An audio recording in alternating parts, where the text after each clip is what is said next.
Vous pouvez y aller. OK. Alors, bonsoir. Bienvenue à la séance du Conseil du 25 mai 2020. Point numéro 1, ouverture de la séance. Point numéro 2, adoption de l'ordre du jour. Point numéro 3, première période de questions. Point numéro 4, présentation et assemblée publique. Point numéro 5, administration. 5.1, approbation du rapport financier 2019 de l'Office municipal d'habitation du Grand Port-Neuf et versement de la contribution financière de la Ville. Point numéro 6, législation et greffe. 6.1, avis de motion et dépôt du projet de règlement décrétant une dépense et un emprunt afin de procéder à la modernisation du réseau d'éclairage public. Point numéro 7, gestion contractuelle. 7.1, mandat à l'Union des municipalités du Québec pour l'achat de différents produits chimiques utilisés pour le traitement des eaux. 7.2, octroi du mandat de service professionnel d'ingénierie pour la réfection complète des infrastructures de l'avenue Sainte-Anne et de la rue Lamotte.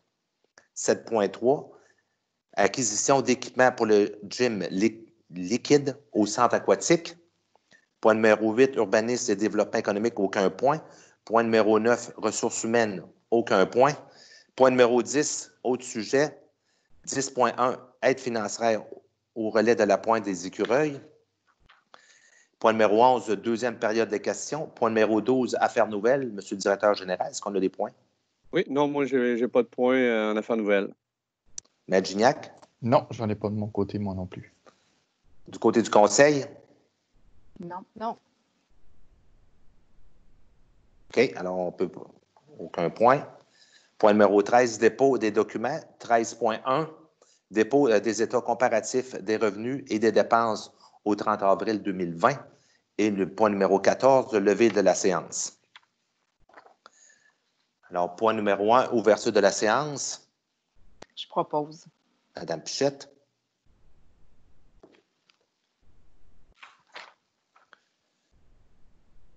Point numéro 2, adoption de l'ordre du jour. Je propose. Monsieur Paquin.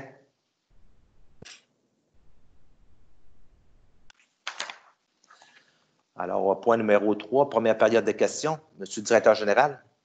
Oui, en fait, on va traiter d'une question, mais juste avant, là, un monsieur Léon Maurice Godreau nous a interpellé pour une question concernant là, des produits pour le gazon. Donc, c'est une question plus d'ordre administratif et il a été référé à notre directeur du service de l'urbanisme, M. Benoît Filion. Donc, M. Filion va communiquer avec vous, M. Godreau, là, si vous écoutez la séance. C'est peut-être même fait au courant de la journée d'aujourd'hui, là. Mais on a eu une question qui s'adresse vraiment aux membres du Conseil, qui est la question de M. Jean-Guy Barbeau. Donc, M. Barbeau qui demande, en fait, sa question, suite à l'achat du 984 rue Notre-Dame, donc le 984 rue Notre-Dame, pour les gens qui visionnent la séance, c'est le bâtiment et le terrain de la caisse, anciennement de la caisse des Jardins des Écureuils. Donc, suite à l'achat du 984 Notre-Dame, avez-vous un estimé et un agenda des travaux à effectuer pour rendre l'édifice opérationnel en vue de sa nouvelle vocation communautaire? OK. Monsieur Darvaux, correction, Monsieur Barbeau. Comme mentionné lors de la dernière séance publique, la vocation n'a pas encore été décidée par le conseil municipal.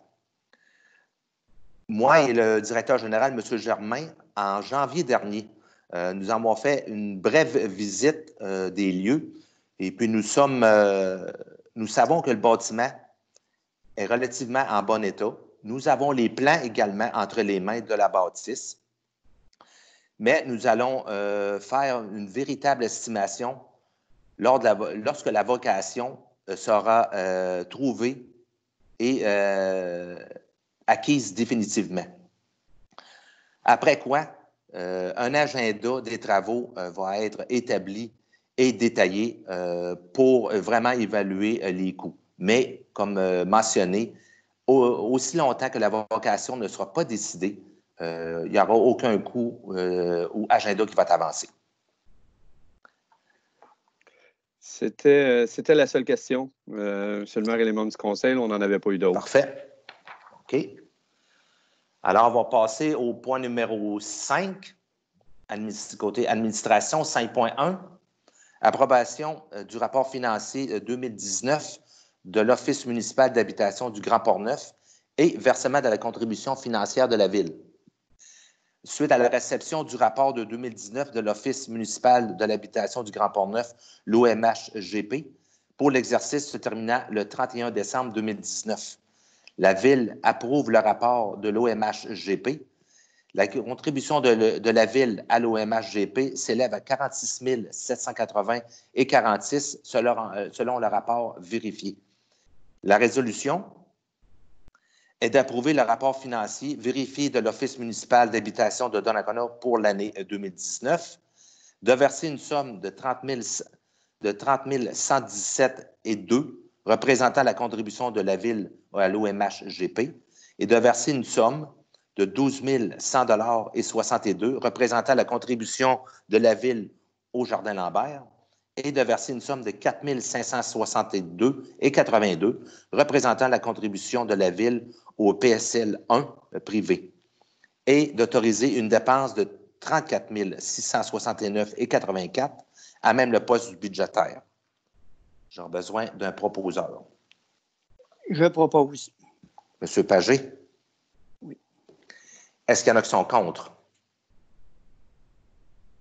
Peut-être en complément d'information pour les Oui, membres du Conseil, là, en lien avec le budget qui avait été établi en décembre dernier par rapport à ces postes budgétaires-là.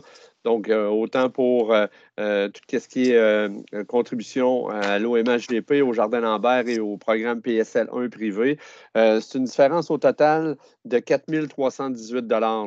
Donc, le budget avait été estimé avec un montant de 4 318 en moins que ce qui nous apparaît justement pour payer les contributions selon les ententes qu'on a. Donc, pour le montant total de tout près de 46 000 c'est à peu près 4 300 de plus. Mais en fait, c'est 4 318 exactement de plus pour les contributions qu'on a à faire. Parfait. Merci, Monsieur le directeur général. On va passer au point numéro 6. Législation et greffe 6.1. Avis de motion et dépôt du projet de règlement. Règlement décrétant une dépense et un emprunt afin de procéder à la modernisation du réseau d'éclairage public. Maître Gignac, s'il vous plaît. Donc, la Ville projette de procéder à la modernisation du réseau d'éclairage public et donc de financer ces dépenses-là en même un emprunt.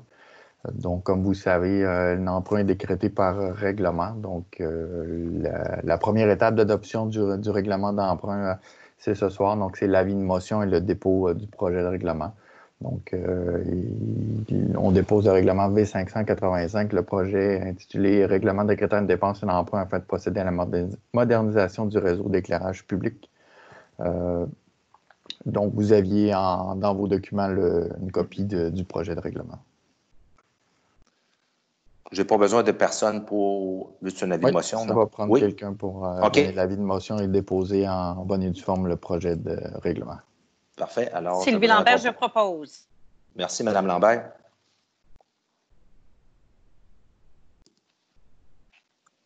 Est-ce qu'il y en a qui sont contre?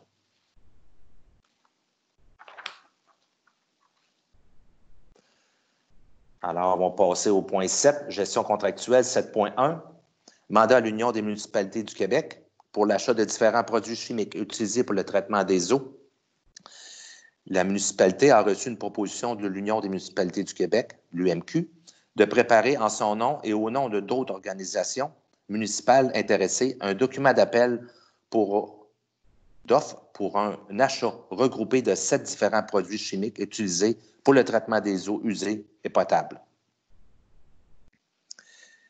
La résolution est que le préambule fasse partie intégrante des présentes comme récité au long.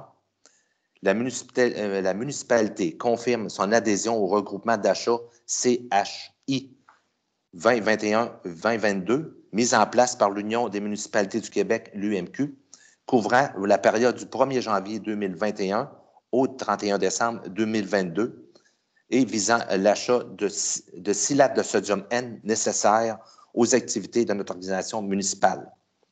La municipalité confie à l'UMQ le mandat de préparer en son nom et celui de d'autres municipalités intéressées un appel d'offres, un document d'appel d'offres pour adjuger un ou des contrats d'achat regroupés couvrant la période du 1er janvier 2021 au 31 décembre 2022.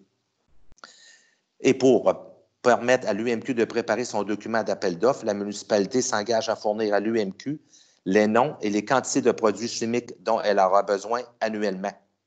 La municipalité confie à l'UMQ le mandat d'analyse des soumissions déposées et de l'adjudication des contrats d'une durée de 2 ans. L'UMQ adjuge un contrat, la municipalité s'engage à respecter les termes de ce contrat comme si elle avait contracté directement le fournisseur. La municipalité reconnaît que l'UMQ recevra directement l'adjudicataire à titre de frais de gestion un pourcentage du montant facturé avant taxe à chacun des participants. Le dit taux est fixé à 1,6 % pour les organisations membres de l'UMQ et de 3,5 % pour les non-membres. Et un exemplaire de la présente résolution soit transmise à l'Union des municipalités du Québec. Un proposeur. Je propose. M. Bellemare. Est-ce qu'il y en a qui sont contre?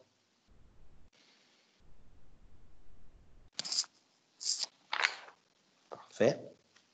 Alors, le point 7.2, octroi du mandat de service professionnel d'ingénierie pour la réfection complète des infrastructures de la rue Sainte-Anne et de la rue Lamotte. Monsieur le directeur général. Oui, donc, comme vous le savez, la Ville prévoit procéder à la réfection complète des infrastructures de l'avenue Sainte-Anne et de la rue Lamotte, travaux qui sont prévus pour 2021. Donc, on est à l'année de la préparation de ces travaux-là. Donc, il est nécessaire d'octroyer un mandat de service professionnel d'ingénierie pour la réalisation des plans de vie ainsi que la surveillance des travaux pour le projet. Donc, on a lancé un appel d'offres pour offrir ce mandat. On a reçu 7 soumissionnaires. Et considérant qu'il y a un soumissionnaire qui n'a pas atteint, étant donné que c'est une ouverture à 2 enveloppes, et il y a un soumissionnaire qui n'a pas atteint le pointage intérimaire de 70 qui est requis suivant l'évaluation du comité de sélection. Donc, son enveloppe de prix n'a pas été ouverte pour ce soumissionnaire. Pour les 6 autres soumissionnaires, le comité de sélection a évalué toutes les offres et l'évaluation qualitative des offres conjuguées au prix soumis résulte au pointage suivant pour chacun des soumissionnaires. Donc, on a WSP Canada avec un pointage de 3,97, la firme Cima Plus avec un pointage de 3,95, la firme Tetra Tech QI avec un pointage de 5,04, la firme Arpo Groupe Conseil avec un pointage de 5,12, la firme Pluritech avec un pointage de 5,13 et finalement la firme EMS Infrastructure avec un pointage de 6,16. Donc, considérant que l'entreprise EMS Infrastructure a obtenu le meilleur pointage final après l'évaluation, le but de la résolution de ce soir est d'octroyer le mandat de service professionnel d'ingénierie pour la réalisation des travaux de la réfection complète des infrastructures Sainte-Anne et Lamotte à EMS Infrastructure, firme qui a obtenu le meilleur pointage final après évaluation. Le prix soumis par EMS Infrastructure est de 150 858,67 auxquels s'ajoutent les taxes applicables. Les conditions du mandat sont plus amplement décrites au devis de demande d'offre de services professionnels préparée par la Ville et à l'offre de services présentée par EMS Infrastructure. Merci. Alors, j'aurai besoin d'un proposeur.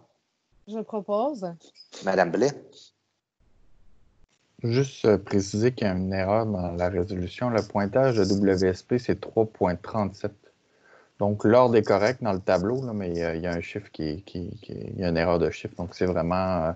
vous aviez les résultats en annexe détaillés, c'est vraiment 3,37. OK. Oui, c'est vrai. Est-ce qu'il y en a qui sont contre? Non, ça va pour celle-là.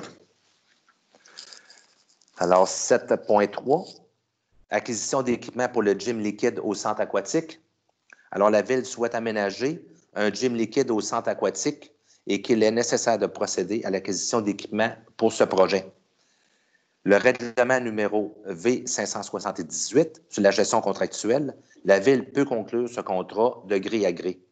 Alors, la résolution est d'octroyer le contrat d'acquisition des équipements pour le gym liquide du centre aquatique à l'entreprise AquaM pour un montant de 28 928,57 incluant les taxes applicables, et d'autoriser cette dépense de 28 928,57 à même le poste budgétaire. J'aurais besoin d'un proposeur. Je propose. Madame Pichette. Est-ce qu'il y en a qui sont contre? Peut-être en précision, Monsieur le maire, simplement Oui. pour les gens qui visionnent la séance, le gym liquide, en fait, c'est des achats d'équipements pour offrir des séances de gym à l'intérieur du centre aquatique. Donc, à l'intérieur de cet achat-là, il y aura 4 vélos aquatiques, 4 tapis roulants aquatiques, 4 trampolines aquatiques et 4 barres également aquatiques. Donc, vous aviez, là, les membres du conseil pris connaissance du sommaire décisionnel qui avait été préparé par notre directeur des loisirs, de la vie communautaire et de la culture. Donc, c'était uniquement pour préciser un peu quels étaient les achats, les équipements en lien avec le concept de gym liquide. Merci pour la précision. Alors, on va passer au point numéro 10.1, aide financière au relais de la Pointe aux Écureuils. Alors, suite aux discussions entre le conseil municipal et le représentant du relais de la Pointe aux Écureuils, une demande d'aide financière a été présentée par le relais de la Pointe des Écureuils. Alors, cette demande financière représente un montant de 7 355 de subventions de fonctionnement, un montant de 5 000 pour l'organisation de 3 activités familiales gratuites pour la population, un montant de 400 pour l'organisation de la vente de garage, un montant de 550 en guise de contribution au déneigement d'une partie du stationnement donnant sur la rue du Manoir. Et la Ville accepte également de fournir l'équivalent d'une somme de 2 000 en services municipaux pour le support de différentes activités et de l'organisme. La résolution est de verser une aide financière de 13 305 au relais de la Pointe des Écureuils et d'autoriser une dépense de 13 305 à même le poste budgétaire. Un proposeur? Je propose. M. Paquin? Est-ce qu'il y en a qui sont contre?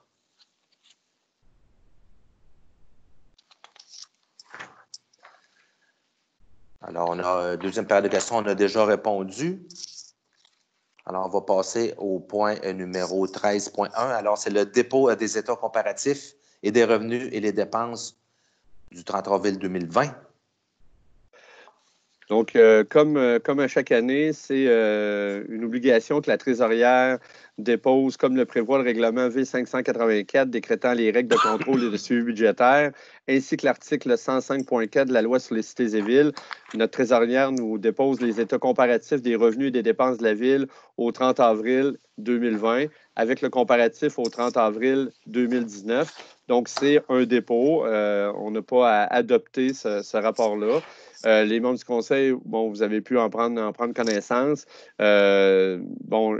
Si on peut se permettre de peut-être mentionner pour les gens qui visionnent la séance, là, au total, au niveau de nos revenus, si on fait le comparatif entre les 4 premiers mois d'exercice de l'année 2019 versus les 4 premiers mois de l'année de l'exercice financier 2020, on peut se rendre compte que actuellement, on est à 3 845 322 en source de revenus. Donc, et là, c'est évidemment, on a la ventilation de chacun des postes de revenus, tout comme les dépenses, mais si on y va globalement, sur un budget de 12 841 587 de revenus, on est à 29,94 de notre année en termes de revenus.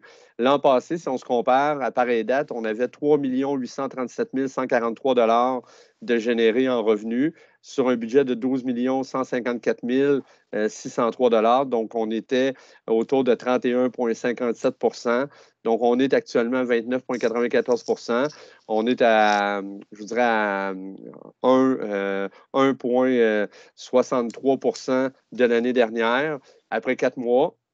évidemment, avec la situation qu'on connaît de la pandémie, on va être en mesure au cours des prochains mois de voir réellement l'impact. Nous, il y avait quand même un deuxième versement de taxes où la date était le 4 mai dernier. Oui, il y a l'annulation toujours du taux d'intérêt sur des gens qui n'ont pas payé leur taxe jusqu'à maintenant. Donc, on pourra voir l'impact de tout ça là, dans les prochains mois. Jusqu'à maintenant, ça va quand même bien. Et vous pouvez voir qu'on est pratiquement au même pied d'égalité qu'on l'était l'année dernière après 4 mois. Au niveau des dépenses, bon, il n'y aura pas de département par département. De toute façon, bientôt, là, pour les gens, là, il va y avoir là, la présentation du rapport financier 2019 là, on va faire vraiment un topo complet de chacun des départements. Mais au niveau des dépenses, si on regarde le total des charges pour l'année 2020 jusqu'à maintenant, après les 4 premiers mois d'opération, on est à 4 261 526 sur un budget total de 11 140 000. Donc, on est à 38 à peu près de nos dépenses, de nos charges. L'an passé, à pareille date, on était à 4 370 035 sur un budget de 10 363 346. Donc, pour un montant, pour un ratio d'environ 42 Donc, on est 4 en bas du seuil de dépenses de l'année dernière pour les 4 premiers mois d'exercice.